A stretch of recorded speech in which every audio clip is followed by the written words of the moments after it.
Hey, this is Steve Good from the Coin Chat. This is CryptoBeast from the CryptoBeast Show. And this is CryptoSchain from the CryptoSchain YouTube channel. And we are here today doing a fantastic collaboration. We're going to just get right into what are STOs. Should we even be doing STOs? And let's have some controversy, guys. I'm in for this because I want to debate this. I have my opinions. So let's go. Yeah, I think a lot of people do. I'm just going to kick it off straight away just to tell people what STOs are. So they're security token offerings. Look, we've done some research. I know Steve's working with a couple of companies at the moment. A lot of people are saying it's the middle ground between an ICO and an IPO. So an IPO is an initial, what is it again? Initial public offering. Initial public offering. So it's more on the financial side. It's more regulated. So this is a step in the right direction. But in my opinion, they're trying to pull it off as this is the safe way of investing in crypto. And I don't buy it. I'll be very upfront with you. I don't buy it.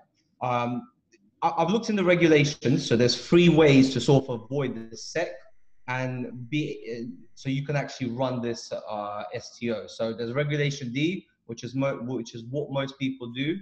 And it's for accredited investors only. So it's people with $1 million net worth in their bank account. Then there is Regulation CF, which is crowdfunding.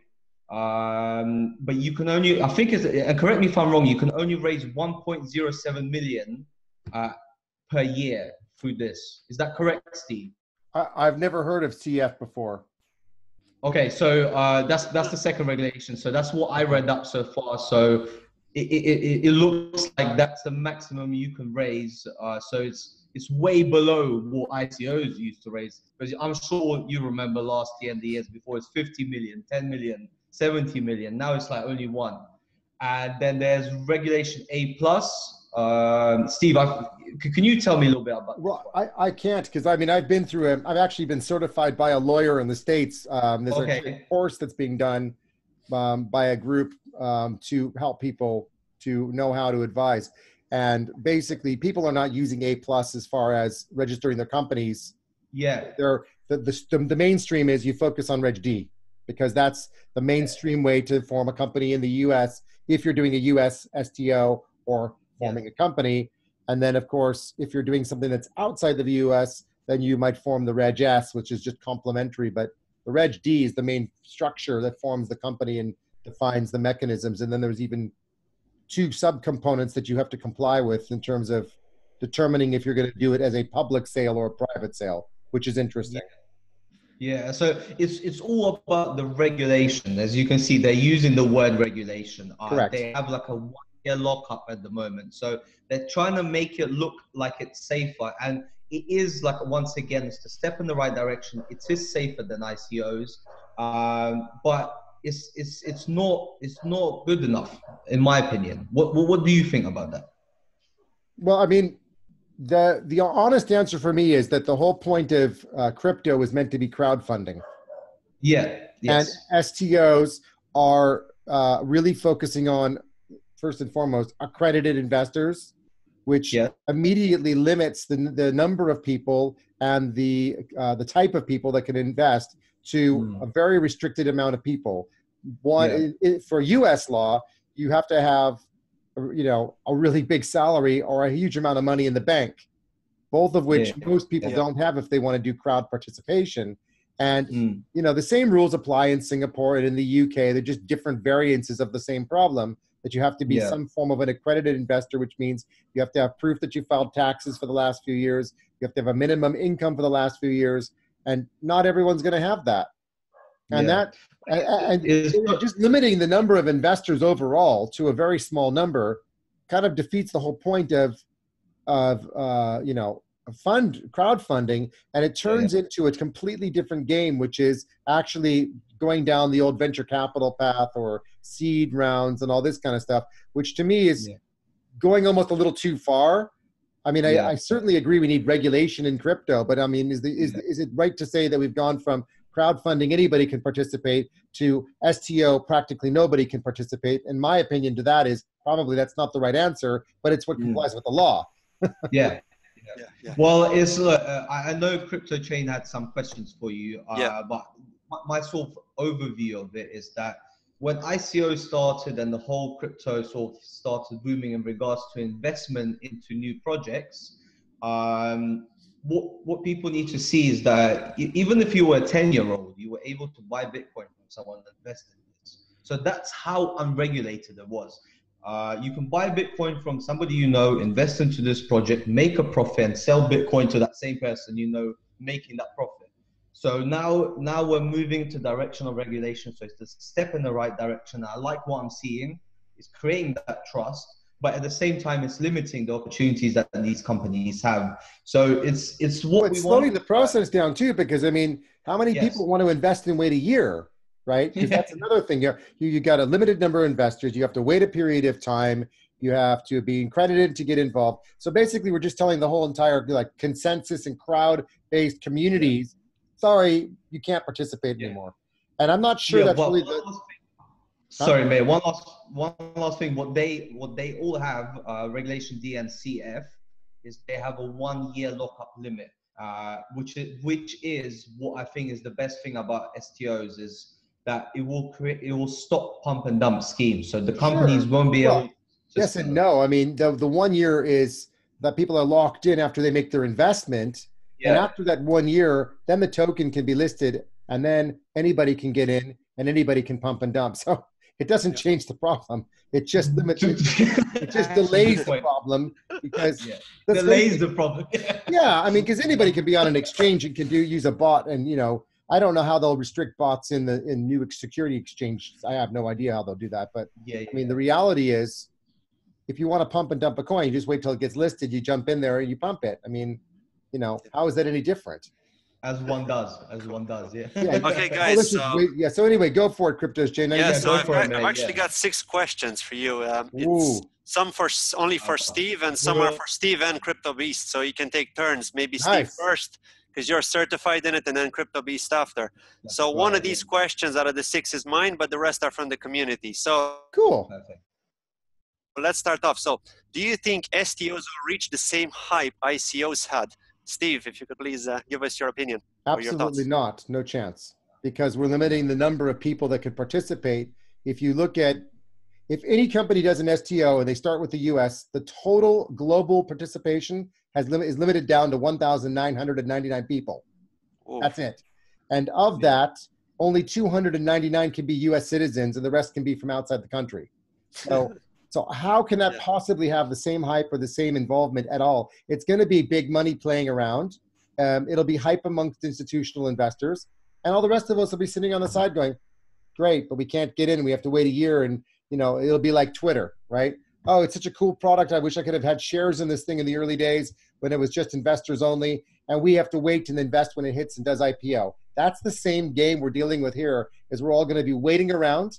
So the hype will be gone because we're all kind of like, well, we have to wait for the product to work. We have to wait to use it. We have to wait another year before it's even listed on an exchange. Sometimes projects take 3, 4, 5 years before, you know, companies take up to 7 years or sometimes longer before they even go public and go onto the NASDAQ or FTSE or the DAX or whatever. So in crypto, who's to say it's going to be 1 year? It might be 2 or 3 years waiting as well. So, I mean, how is that going to keep the hype? It's going to kill it.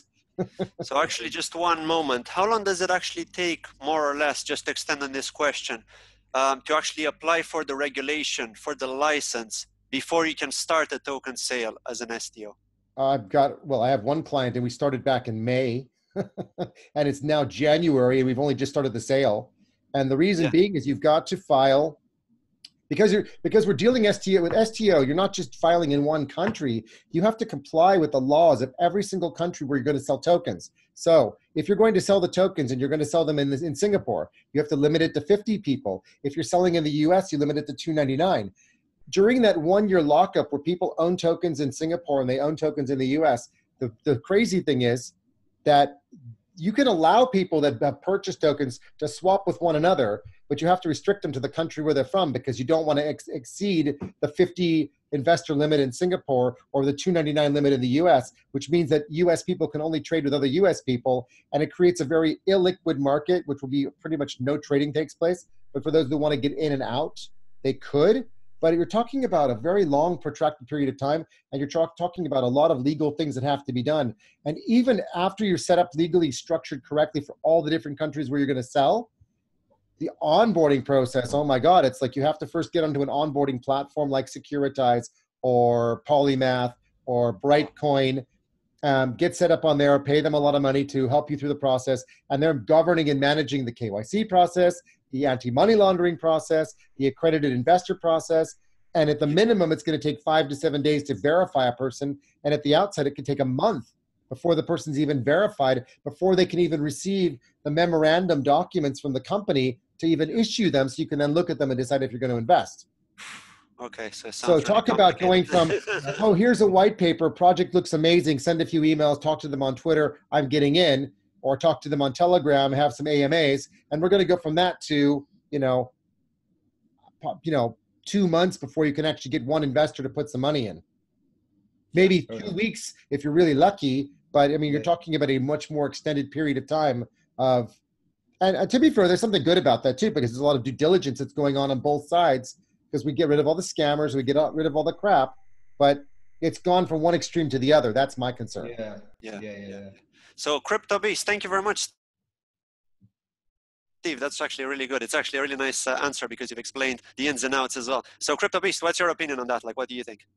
Well, I think Steve explained it quite well. All I want to add is what I saw brought in the beginning regarding the regulation, the crowdfunding regulation, is that they're limiting it. So like I said, you can only invest 1.07 million per year. So the amount of people that can be involved in a specific project is much smaller. That meaning there's less hype around projects now, because there's less people talking about it. So your question about, is the hype going to be back in the same sort of level? No way. But just sort of maybe straying away from the subject, is the hype going to be back in crypto, in maybe not specifically STOs or ICOs? I think yes, because hype is brought in by percentage profit. Right. What I did some research in regards to ICOs and IPOs from 2017, I believe it was, and the average that an IPO investor made was something like 8%, and an ICO investor made like 40%. So, right. and these people, and this was the average. So imagine how many ICOs there were. There were scams and everything, but even the scams were making profit. So it's when the profits start, it's when Bitcoin goes on a bull run, that's when the hype is going to come back, and it's going to hit the ground run. And there might not be STOs, it might be whatever they think of next, Yeah. So an interesting point for that, actually, for you, Beast, is that when you think about this, right, we're focusing so much on the investor side of it that we almost kind of lose sight of the fact that, is this project legitimate? Because anybody can get lawyers and create a project and show a demo and make it all look real, and it could be as fake as anything else we've ever seen that looks fake. But we haven't done the reverse, which is to verify that these projects, and this was the whole reason we wanted regulation in the first place in crypto, was to stop the scammers, not to stop the investors. But somehow we've gone the other way, which is, and I'm not sure anyone's ever said this before, so I may be the first one actually publicly thinking this out loud, which is, are we not actually putting so much emphasis on the investors that we've forgotten to focus on the projects themselves, which are where the problem lies in the first place, which is we need an anti-scam regulation. We don't need to focus on the AML and the KYC as much, because most people that are out there investing are putting small amounts in that are so low that it wouldn't even fall into the thresholds of AML anyway. Yeah. Maybe like a specific guideline that each company must follow. This is actually a really good idea for my platform. Maybe I can get companies to sort of follow specific guidelines and tick off boxes saying, yes, we've done this, yes, we have this. And then I can just sort of confirm it and say, yeah, this company is legitimate because of these things that we know. So that's actually a really good point, mate. I like that. Sounds good. Sounds good. Thank you, guys. So for the next question, will STOs be open to anyone in the world? I know, Steve, you kind of mentioned US there as well. So this is, I'm actually looking forward to your answer on this. Where is the restriction taking place? The answer is yes, you can do an STO, I mean, pretty much any country. Depends on what the country's, regulatory frameworks are. But I'm not seeing any restrictions in terms of doing it. And you can restrict which countries you accept or don't accept in order to determine how many investors you're going to take in. So the restriction I was pointing out was the US one. And in particular, the reason I focused on that one was because up till now, the US has been restricted from participating in ICOs. You know, every ICO says, you know, not China, not US. So the STO is really something that's been driving for US investors to be able to participate. But the reality is you can still run an STO with the same thing apply. No, because if you run an STO out of the UK and you say we're not focused on Reg D and we're not forming a company in the US and we're not doing anything with the US, then you don't follow the US laws. You follow the laws of the countries in which you're registering and operating your STO. You just have to make sure you don't accept US investors. Right. Okay. So it's the same problem then. But the problem is still the same about the limited number of investors you can bring in. So if you say I'm running it from the UK and from Singapore, then you have to comply with the laws of those two countries. But you have to do it country by country. So did that answer your question? No, it did. It did. No, it's basically, it sounds to me like even though they're regulated, they're only regulated in the specific country because they follow the rules in that country. So obviously for US investors, you need to be an accredited investor to even invest in an STO, which is exactly the same problem that we had with ICOs. So it sounds like it doesn't actually make life easier for the US investors. Well, nothing's changed for US investors because, in fact, if they wanted to, with the ICOs, the problem was they weren't securities. But with the STOs, at least they're falling under the realms of security, so they don't change into the context of how US investors invest, which is this is what they're used to, and it's a fairly common legal framework in which people are comfortable investing that are getting in early to projects. So from that standpoint, that's not really an issue. The bigger issue is the number of restrictions that it places on you about having to control the number of investors you receive on a per country or per regional basis, and that's where it gets a bit messy. And you have to make sure you're just complying with the laws of each country. And if some countries don't have specific laws and you can accept them in, great. But of course, you know, you have to just, it's more messy because you have to deal with all the different countries where you will accept investors and make sure you're not, you know, out of compliance by accepting too many from one place and not enough from another and whatever. So that's where it gets weird and messy. And that's what I don't find very comfortable or comforting. It's just a lot of extra process. So now this next question is actually really interesting. So how are investors protected with STOs compared to ICOs? Well, they're under a legal framework, first of all. So it's not like the money's just being handed in. I mean, theoretically, the money should all be received in dollars or fiat currency, and it should be held in escrow because you've got lawyers already involved. So in that respect, everything should be, you know, under very strict legal frameworks and legal, you know, parameters, which you wouldn't get in an ICO where money comes in and hopefully they're honorable enough to return the money on a smart contract. But in this context, you have lawyers involved. So, you know, it goes back to the old, if something goes wrong, everyone's throwing lawsuits at each other. So I think the fear of the law and the fear of going to court is what's going to actually prevent people from doing illegal things or doing a runner, because who the hell wants to have all that hassle on their heads? Right. Yeah, that makes sense. The thing is, if you follow the sort of regulations, you're exempt from the SEC regulations. So, really, you don't need to, you know, it's the same as ICOs. Once again, if you get less than 1 million per year, you're exempt from it. So, it looks like the same as ICOs. I really don't. I'm not seeing much of a difference here. What, between ICOs and STOs? Is what? Between ICO and STO, you don't see a difference? Yeah. Well, I do, but it's the regulations that you need to follow. But as long as you follow them, you're not really bound to any sort of legal precautions. Just the same as ICOs. The same as what people did with ICOs. They didn't follow the legal precautions. You can do here. So if there's a lot of laws involved in doing a fundraising event because it's fundraising. So you have to follow all of the regulation and the fintech, financial technology rules, or the legal framework rules around how you do fundraising, first of all. And if you break the law, jail.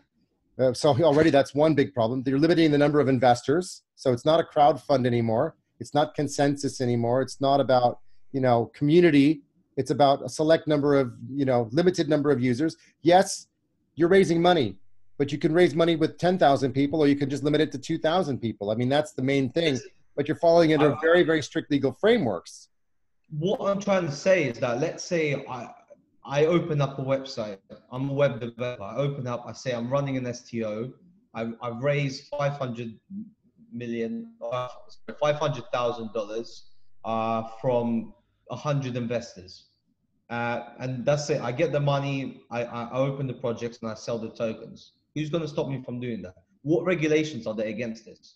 Well, but that's exactly it. But if you say it's an STO, then you've just broken the law in every country in the world. So as soon as you say it's an STO, then you're breaking the law. Is that what you're saying? Well, to be honest, I mean, in some countries, if you're doing an ICO, you're breaking the law too, because, this goes back to another problem, which is, what's the definition of an asset or a security or whatever?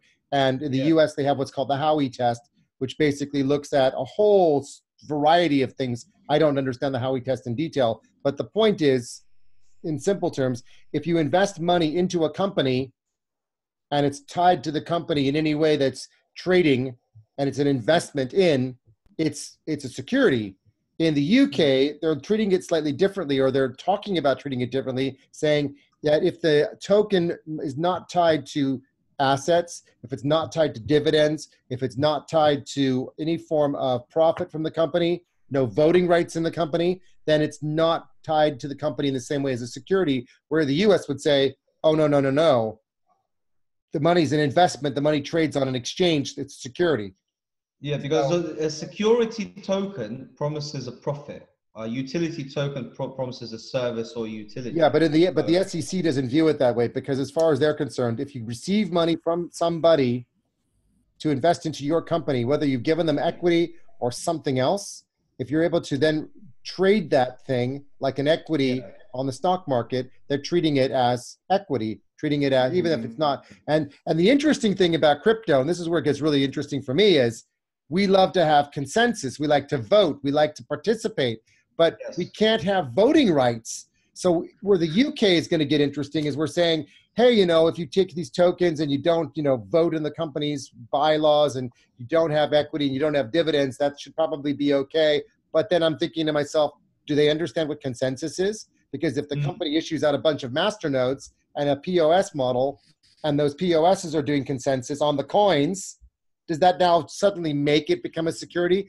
And I don't think anyone's gotten to that level of depth to figure that one out. I don't think they understand it. No, and even if the community is being asked to vote on something, much the way that the DAO had collapsed, and this would cause the split between ETH and ETC, and that whole event was driven by consensus and consensus rules of all the investment users.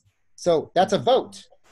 So if you use those voting rules, then I suppose in the UK they'd say, well, your users are voting, and therefore now you fall in the rules of the realms of securities as well. So that's okay. I don't mind some of those restrictions, but we're trying to create an open platform in crypto to move things forward. And I'm not saying that I'm necessarily for the way we're doing it now with ICO, but I think STO is probably rather restrictive and gone too far the other way. That's going to just stop and kill. Because look, the innovation comes from us being able to innovate. And if we have to go spend twice or three times as much money to do an STO, where's the money going to come from? Now we're suddenly limiting the number of people that can actually go start these projects to an extraordinarily small number of people in rich countries only. And how fair can that possibly be? Yeah, I agree. Yeah.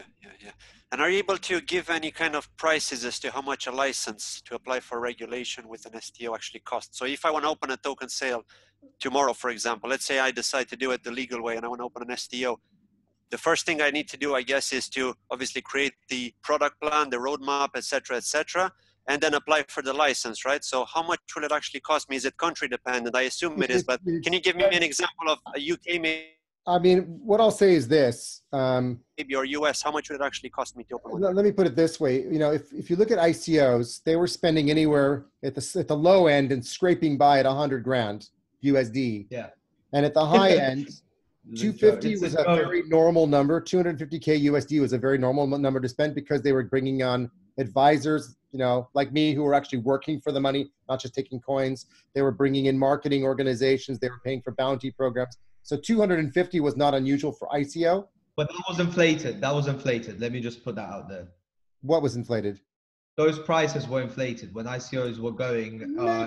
Maybe some of it, but some of it was normal prices actually too, rather than massively discounted. But I mean, even if I sat with a spreadsheet and I've created them, I could come up with a model that would come up with a price of 250K. And it wasn't for the advisors. It was for mostly the marketing, the product development, getting the MVP out the door. There were core things you had to have that took up a lot of time and money. And I mean, yes, there were some overly inflated costs for, crypto-based advertising. But then again, Google and Facebook turned it all off too, but that's not cheap either. So let's just use 250K for the moment as a baseline, and then look at what is an STO cost, anywhere between double and 4 times that, because you have to pay for lawyers. You have to pay for lawyers. You have to register companies in all these countries, and you have to, or at least in 1 or 2 countries, you have to get the lawyers involved. Lawyers are not cheap. You have to file all sorts of paperwork. You have to have and then you have to go onto these security token platforms and pay them money to issue the whole token and run the whole process for check the KYC, check the AML, check the accredited investor status. And that costs them money. Depending on how many people are flowing through the system will also probably drive the cost somewhat, but it's not all automated. Some of it has to be checked and verified. And then you have to have your lawyers all the way through verifying that you're doing everything properly, you're following the laws, you're not saying things publicly you shouldn't say. So you have a lawyer or 2 or 3 permanently on the team, which in ICO land, you had an advisor lawyer that was there a little bit to make sure that you were compliant and your contracts were done correctly and that your banking was set up properly. But it was light touch. It didn't require heavy amounts of stuff. But because we're getting into this regulated space, everything has to be done super mega professionally, as if you're going to go do an IPO or be like, a company going public, even if you're not. So yes, it's less, but it's not, it's not less than going IPO, but it's still, it's a huge endeavor. It's $1 million. I won't even talk to an ICO because I know they won't have the money to do this thing. That means they don't have anything behind them to keep it going in case things drag on, because it's not the problem of setting it up. It's all the things you will run into that are unanticipated that'll cost you more lawyers' fees and this and that and whatever else, and setting up escrow and having bank managers taking care of things and making sure everything is done properly. I mean, it's reality. You want to do it right. So. Wow, it just sounds like a lot of a headache, to be honest. It is.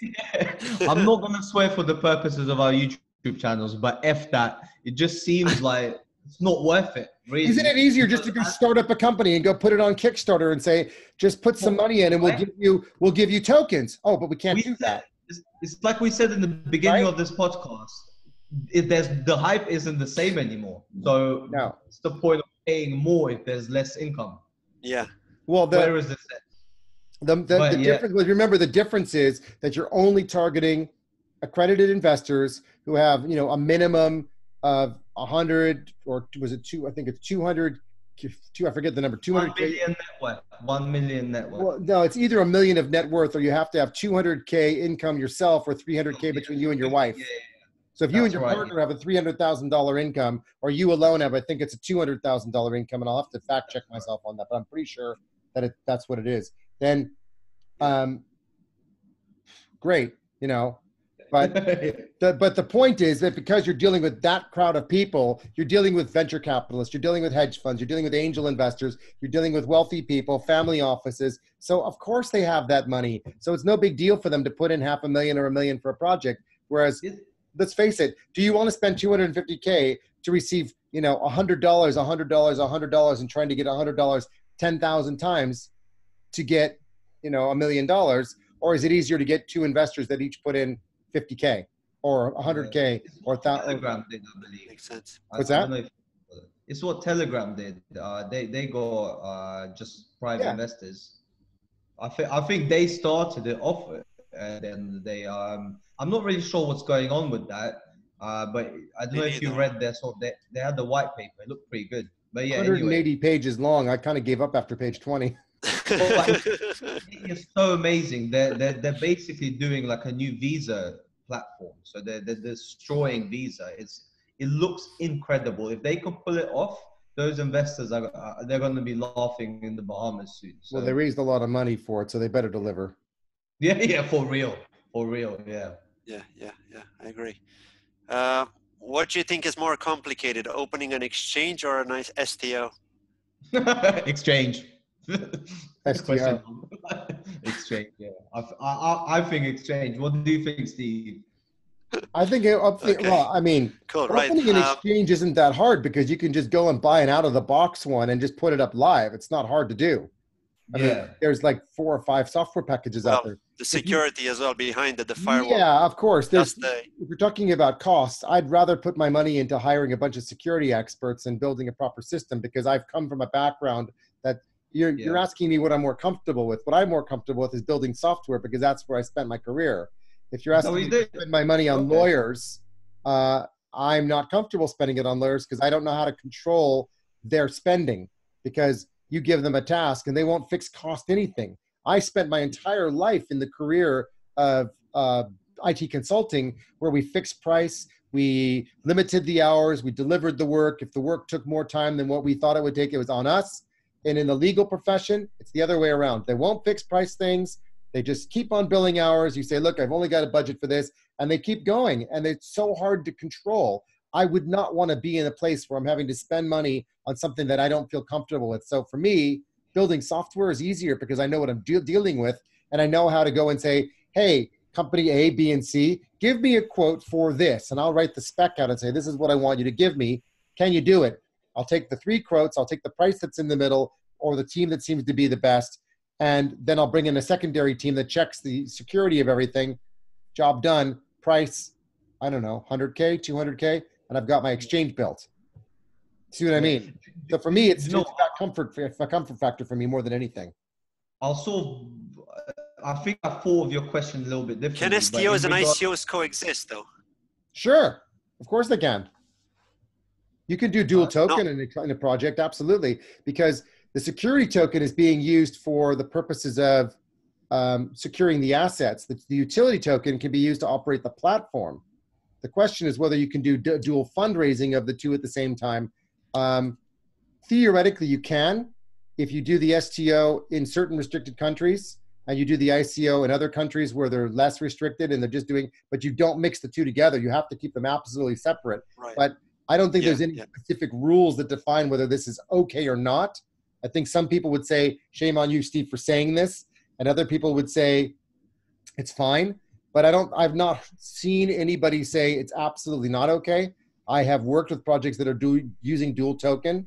The utility token is being used for things that are pure utility to run and operate the platform, because the security token is typically being used to pay people something like a dividend or some monthly returns or something like that. It's not the security tokens that I've seen so far aren't being used in any utility way. So the project still, if it's a blockchain project, still needs a utility token. If the project is not a blockchain project that's just going down the STO path, they don't need a utility token. So that's another really interesting fork in the road, as you, I suppose, for crypto purposes. we're forking our own STO. What's that? CryptoBeast? I've seen the company use free tokens, so like utility security and private token. So like investment token, like that. Yeah, I mean, you could definitely do that. I mean, you could have a security token that's for dividends, another one that's for profits, and another token that would be a utility token used for powering the platform. So that's right. That's exactly what it was. Because if you have transaction fees and service fees or costs for running the platform or delivery costs or whatever, or voting for things and rewarding people, that kind of stuff, you're not going to give them security tokens for that. You're presumably going to give them utility tokens. So yes, there's absolutely space for both, 100%. Yeah. But it's just now, like an interesting. Go on, you go on. Sorry. Right. I was just gonna say there's an interesting question. Actually, I think the answer is no. But let's see what you guys say. So, will my funds be safe once they're on an exchange, or are they exposed to the same market volatility? To be honest, I don't think that makes a difference, because I mean, once it's on an exchange, it's tradable, right? Or will it be tradable in a restricted fashion? Because I think this is where this person tried to get to. It's a good question, and the answer is we don't really know, because we don't have any security token exchanges out there, and we don't know how the regulators of those countries are actually going to regulate the exchanges. So if you take the one in the US called BACT, which is coming out sometime, in the next 2 months, which will be rather interesting because I don't know of any STOs that have really finished their project. So I'm not sure what the benefit will be to have the exchange out now. But I'm going to mention one after you finish. Good. Yeah, I'd like to know about that. But the thing is, there will probably be some sort of restrictions. I would imagine, for example, if a coin moves up and down a certain percentage, they might lock trading on it. Kind of the way like in the stock markets, if you have like flash crashes, you know, if it drops a certain amount within a certain period of time, and CryptoBeast, you'll know about this as a former trader, right? That when you get these kind of hotbeds of really like drops, they'll just close the market and they do a cooling off period. Sometimes it's for 15 minutes, sometimes it's for an hour, and then they'll open up the market. And if the market drops again, they stop the market again. They're like triggers. So they could potentially do exactly the same thing with coins, that pumps and dumps would both be restricted to 5% rise, 10% rise. I mean, you don't see that in the stock market. And there's days where Tesla is up or down a lot and no one's, you know, you could argue it's pump or dump, but I guess because the amount of money in it is so much bigger than what we're used to in the crypto space, that it might just be that we're not certain of how it plays out. So honest answer, no idea how they'll restrict this. I really don't know. I mean, it's theoretically possible to still have the pump and dump in the early days. Because if you compare this to, let's say, pink sheets or penny stocks, you could have the same problem there too. So yeah. I really don't know how it's going to play out. It's going to be fascinating to watch. Actually, Nash, I don't know if you've heard about them. They used to be called Neon Exchange, but they recently rebranded. There's a lot of hype around them. ICO. Did you get the lottery? Did you invest? Yeah, I won the lottery. Nice. I won the 10K one, so I'm putting in that money because it's a really great project in my opinion. Yeah, it was restricted to 1K, I believe, wasn't it? In the lottery. No, it was 1K and then 10K for like extra winners with KYC. Oh, nice. Yeah, so I got pretty lucky there. I think. There was only like 25K people who won. Yeah. Well, it was $1 at the ICO price, and now it's gone to like 95 cents on an exchange, which I'm going to be talking about after. Cool. Well, I'm guessing you guys are probably familiar with this exchange. But yeah, so for the next question, are exchanges allowed to list security tokens, or do they need a special license? And here we're going to be talking about BlockTrade, which is a centralized exchange that apparently can list them. So I'm guessing that they've got a license, like Steve was saying, based on the country that they're in.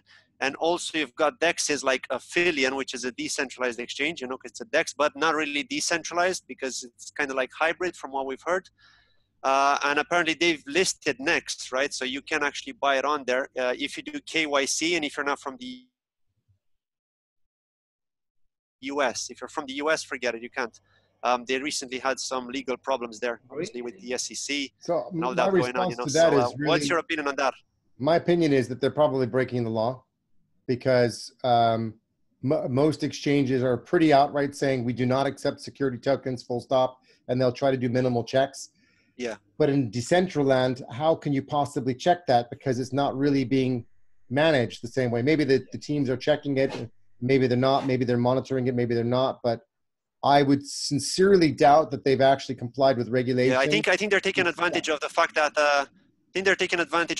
in the US it's SEC is starting to regulate things, and in the rest of the world not really, not so much. So they're kind of taking advantage of that, right? Playing the game, I guess, because there are no clear rules. I don't know which country they're in, because if you were in Switzerland, Germany, the Netherlands, Singapore, the UK, I mean, it wouldn't be pretty if they were discovered and they were in those countries, because it wouldn't be that much different, because that's not legal.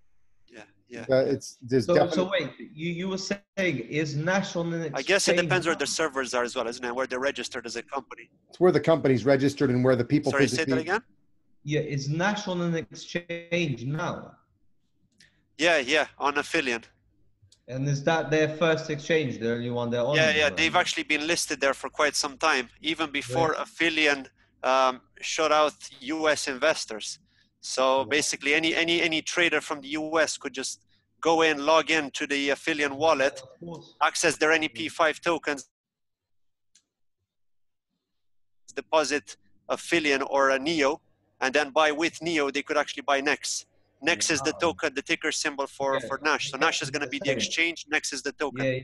So yeah. All I would say is trade with caution as a trader, because there's a few things to consider. Where the company is formed and where the individuals who are running the company are residents, and also where they're citizens. And all three of those are factors that could, get them into trouble. So if any of them are Americans, for example, that's going to be a problem. If they're not Americans, but they're operating in the UK and they're all from Russia, but they're in the UK, well, then they're going to be under UK law, even though the company might be formed in Estonia. They have to be very careful when you're dealing with securities law to make sure you're compliant with where you're from, where you live, and where the company's formed. Yeah, on their website, it actually states that they're in Barcelona. So they would be according to the Spanish law, but apparently their servers are on some small island on the Atlantic. I think St. Kitts, if I'm not mistaken. Amazing. Well, St. Kitts and Nevis would fall. So I don't know. I mean, would they have to be registered where their offices are? They could have offices there as well. Yeah, but St. Kitts and Nevis is part of the UK Commonwealth. So guess what? It falls under the jurisdiction of the British Queen, which means it falls under UK common law as well. So they haven't been that clever about it. Okay.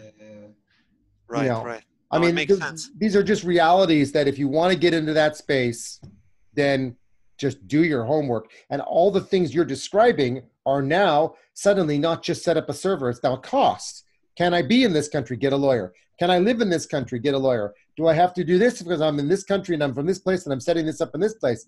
These are just going to be compounded costs for all these different factors, which, as you know, in an ICO, it's not that necessary. It's just, to me, an ICO is like, I'm a startup. And there's something between, hi, I'm an ICO, I'm a startup, to, hey, I'm, a pseudo-listed company following securities laws, therefore I have to be worried about everything. So that's why I say we need a middle ground here. I find that we've gone from one extreme of hype and craziness to the other extreme, which is extreme caution and fear. Yeah, the thing that really annoyed me is... Yeah. Go ahead. Yeah, and I was going to say the thing that really annoyed me is the fact that they've said the CEO has actually declared we're never going to do KYC on any of our customers, any of our traders. You simply log in, start trading on the DEX, and that's it. But they've now implemented the KYC feature. I mean, how safe are your documents with them? What are they going to do with your data if they get shut down, right? Are they going to sell it to somebody for money? They have to do this for Europe. They have to do this to comply with European law. So whether or not they're keeping your data in safe and secure way is an entirely different problem. We don't know how they're storing it.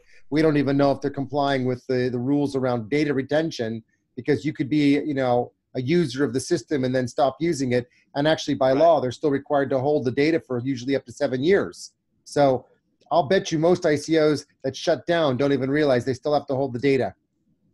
They still have data retention laws they have to comply with, which is normal. But I mean, we're in cowboy territory. Yeah. The Wild Wild West. Yeah, it is the Wild West. Wow, nice. Now, for the last question, actually, this is the funny one that I was telling you about. Which secret Telegram group can the investors join for pump and dump alerts on security tokens? I'm not involved, so I do. Well, as I always say on my show, we cannot give any financial advice, and anything that we talk about here is only to inform and help people. I like it. And if you find one, just drop it down in the description down, in the comments down below, and we'll check it out. And that's all I can say. But I'm gonna put it out there. I did a video about this before. They're all scams. So just for people getting involved in this and looking for pump and dump groups, what you need to realize, it's like a lottery. So one person will benefit, 1 or 2 people will benefit, and those 2 people will tell another 2 people, and people will start believing that everyone benefits. Most of you will lose out. Most of you will put your money in, and you will go down before you can actually exchange it back. Beast is an example. I don't even think they happen that much anymore. No. They used to. Yeah, I don't think they do. But just for anyone who's thinking, just don't even. As part of my journey in learning and discovery the dark worlds of crypto, I tried to find all the pump and dump projects I could find, and just signed up to a bunch of them in Telegram just to monitor them, because I wanted to see how they worked. And I think they were probably all run by the same person, because they really literally followed exactly the same process. They always took you to a website. They always gave you a date and time when the thing was going to happen. And I'll tell you what, I watched a few of them, and they were all utter duds. Nothing actually happened. And they had 45,000 people in there. And I was thinking, You know, if I'd participated in this, I would have made nothing. I would have just wasted my time and my energy going and buying a stupid coin and losing money on the transaction fee and probably losing a little bit on it dropping actually rather than going up. So no, they're absolutely not something that we should even be talking about. You're right. The people who own the Telegram groups, the larger ones, they have a group between them and they organize between them their pump and dumps. So they but these were all different pump and dumps I was seeing across all these different Telegram groups, but the websites more or less looked identical. I mean, slight tweaks, but you know, the basic structure, format, countdown timer, this is when the pump will occur. We'll tell you an hour before which exchange it's on, blah, blah, blah, blah, blah. Which it's like, or coin, But even so, this was before KYC. So back then it was like, oh, no big deal. I'll just, you know, sign up to the exchange 5 minutes before and jump in. And of course, nowadays, they can't even do that. Yeah, for real. Yeah, actually, what scammers are doing now, instead of pump and talk about it, actually on Telegram, you've got these OTC groups, right, over the counter. And actually talking about STOs, you could trade next on one of these OTC groups, which is actually a legit group, right? I know the admins, so I know they're legit because they're admins of other neo blockchain projects, right? So these guys are fine. They do the trades. I've done some trades myself with them. And what happens is some people PM you, right? They private message you if they see you're interested. And they pretend to be the admin. What they do is they literally change the username of the admin by one letter. I don't know, one letter, or instead of an L, they may put like an I or something, and you don't pay attention. Exactly the same photo, exactly the same details, except it's their address instead of the admin's address. So it's boom, you know, people get scammed like that. And actually, the admins have mentioned it many times. These STOs should have been they should have had a lock-in period for about a year anyway. So if you're telling me that a coin is trading right now, that's an STO coin, I would say I don't believe it. And the reason being is because they probably don't have accredited investors and they probably didn't have a 1-year lock-in yet. Because who the hell started doing STOs a year ago? Nobody. Yeah. Well, it's Nex I'm talking about, actually. Nex is tradable. Yeah, but what I'm saying is they didn't do an STO over a year ago in order to get to the coins on an exchange. No, it wasn't an STO. It was just an ICO. But what they're doing is they're trying to register as a security. So initially it was an ICO and you've done the lottery, CryptoBeast. But yeah, they're trying to register as so they're kind of converting into an STO because you're going to be receiving dividends if you stake the actual token once their exchange goes live. So you can actually lock it up for 2 years. Yeah, that's what. And get a 75% per year return on investment. So you get exchange fees. You get 75% of those exchange fees back to you. Pretty good. So it's pretty good in a way from that point of view. Again, this is not financial advice. It's just, you know, the actual model.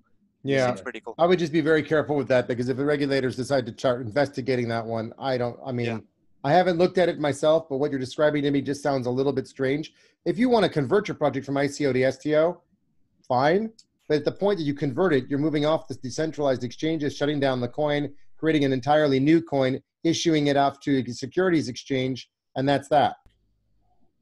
And I know other projects that are planning to do that and are somewhat public about it, but the reality is they're going to convert the coin and then move themselves over to a security token exchange, at which point they'll shut down the utility trading and move it completely over to security trading. And I can't imagine how that's going to work because all of us who are token holders are just being transferred across, and I'm sure there's going to be all sorts of legal crap that we have to go through to do it. So, really, so what you're saying is people keep on losing them. People that actually hold Nex now, if they can't prove that they've won it through the lottery and they've actually got it from Aphelion, for example, which is a DEX, then it's considered fraud in a way, right? Because they didn't actually win it in a secure way, like in an official way, right? No, I'm just saying that I don't know what I don't know what the legal structure will be for how they distributed the coins and how they have to reallocate the coins to people. But but first and foremost, they have to have the KYC for all the people that are token holders. So they'll probably require everybody to do a KYC before they can convert the token for those people. Well, this is actually quite interesting because if this is the case, then anybody who's watching this and holds Nex might actually be worried because a lot of people traded it using OTC and obviously the decentralized exchange I was telling you about. So this is actually concerning for a lot of people. I just think, whenever you have security tokens, you always have to have some form of knowing who you are. I mean, if you go and sign up to E-Trade, right, to just trade stock in the US, for example, then you have to go through an onboarding process of signing up and putting in your passport putting in your driver's license or your some form of ID. You have to put in some, utility bills. That's a KYC process. And there should be no difference between that and doing it on backed. It'll be exactly the same for the security tokens. So for them to allow you to trade, you'll have to go through that KYC process. So for a token to register the token and the traders are going to have to go through KYC too. I cannot see why that wouldn't be the case. So I'm not trying to scaremonger. I'm just saying that's the reality of what security tokens are about, is having that extra level of transparency between the exchange that has a legal obligation to, because it's regulated, and the company that's being regulated and is on that exchange. And that's a three-party relationship between the exchange, the company, and the regulators, and all of the individuals who are participating in that have to comply with whatever the rules and restrictions are. And what's interesting is they've actually refused to comment. So when asked, right, when Nash was asked, why are you guys listed on Aphelion? If you shouldn't be listed, they refused to comment. And this is actually concerning because this is kind of like people were trading in an illegal way and they were allowed to do so via Aphelion. So I don't know. This is the thing, because they are an exchange themselves. They are a decentralized exchange at the end of the day. What I thought they're going to do is list their own token on their exchange first. Makes sense? Yeah. Why? I need to have a look at this, because this no, is but they don't have. They haven't launched their exchange yet. They're supposed to launch sometime in March. But you wait for that. Why would you go on another exchange? It just makes no sense. So, well, guys, I think we actually end up in the whole. We're starting to head into a whole new. I don't know. Let's see what happens. We are. I'm not calling next a scam, by the way, not by any stretch. No. It's just saying, always tread with caution when you get involved with anything STO, and make sure you've done extra due diligence yourself before you get involved, because you need to make sure that you don't get yourself in trouble by owning something which then a regulator comes to you and says, you hold this security, and you say, I do. What is this thing? And you don't want to end up in trouble, and you don't want to end up in trouble with any. So just be careful and make sure you know what you're investing in. Like always, that's always the advice that we give as investors. Yeah. Especially in the places where you have to declare. Yeah. For sure. Well, you should pretty much have to declare any place that has a financial market. So that shouldn't really change. But that's the world of STO, unfortunately. Yeah. Cool. Wow. Cool. Right. Is that all the questions that you had, Crypto? Yeah, that's everything. Thank you very much, guys. You've been very helpful. You know what? It has been a pleasure. Everyone who's watching, what we're going to do, we're going to leave each other's channels in our descriptions. We all do different types of content, so I strongly suggest subscribe to all of us so you can be as updated as possible. For sure. From my side, this has been CryptoBeast. And this is Steve Good from the Coin Chat. Thank you very much. You've been very good. I really enjoyed the answers to the questions, and I hope the community will too, and the viewers. And yes, once again, just to remind you, please like the video, please subscribe, and leave a comment below if you have any doubts or questions. Hopefully Steve will be able to answer from the comments, because he's the STO expert. So I'll certainly do my best, and if I don't know the answers to things, I mean, people can put comments down in the description for any of our channels. We'll cross pollinate the questions to each other to make sure that everyone's feeding the questions through. And I've got contacts in the legal profession that are, STO advisor, lawyer guys. So if there are questions, just send them through, and we'll do our best to get back to people. And we could always do a follow-on episode, just going through all the question and answer sessions as well. I have no problem with that. Or a live one. We could do a live AMA. Yeah. And give people a chance to have have to send us little questions and type messages in for us. And I'm all good with that. So no problem. All right, that's perfect. Well, gentlemen, thank you very much for today. Thank you, everybody, as well. And we'll see you again soon. All the best. Bye.